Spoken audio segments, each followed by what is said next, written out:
जो दिल करता है वैसे ही करती हैं।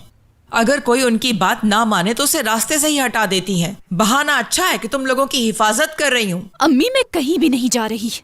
दादी हम लोगों को दूर करना चाहती हैं, लेकिन मैं ऐसा नहीं होने दूंगी। ना एलिफ ना तुम, कोई कहीं नहीं जाएगा। देखा आपने, अब दादी जान को डर लग रहा है। जो कुछ हमने रियान के साथ किया था, दादी जान डर रही है कि वही सब कुछ शादुलो वाले एलिफ के साथ ना कर दें, और मुझे भी उनके साथ सजा मिल रही है। बेटी, अभी तुम अपनी दादी को अच्छी तरह से जानती नहीं हो, समझी? वो अपने इंतकाम के लिए किसी हद तक भी जा सकती है, समझो। यहाँ तक कि वो हमें भी कुर्बान कर सकती है। हम उसके सामने बस एक खामोश कैदी हैं। क्या मतलब है अम्मी?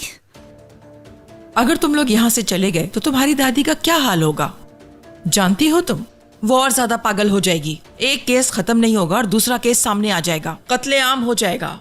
जैसे अभी तुमने कहा, कहीं एलिफ को ना कुछ हो जाए, और खिजर को तो वो 1000 दफा मरवा दे। तो उन्होंने हमें पहले क्यों नहीं भेज दिया? हमें इंतकाम के लिए इतना इंतजार क्यों करवाया? उसको पता है कि उसका पोता आशिक हो गया है, और अब वो इस बात से डर रही है कि उसके इतने सालों की मेहनत जो उसने मीरान पर की है कहीं जाया ना हो जाए।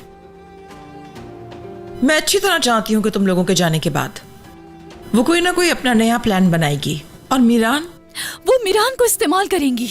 हम लोगों को भेजने के बाद वो जो करना है कर गुजरेंगी और मीरान को भी मरवा देंगी। इसलिए कह रही थी कि अपना इंतकाम लेंगी। और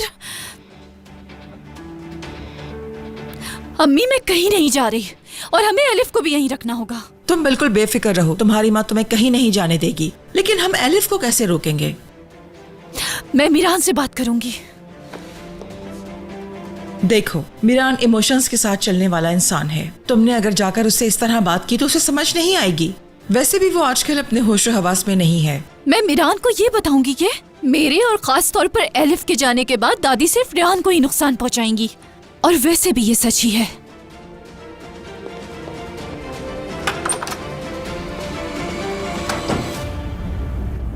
मुझे जल्द से जल्द एलिफ की शादी वहां करवानी होगी, वरना मैं बहुत कुछ खो दूंगी।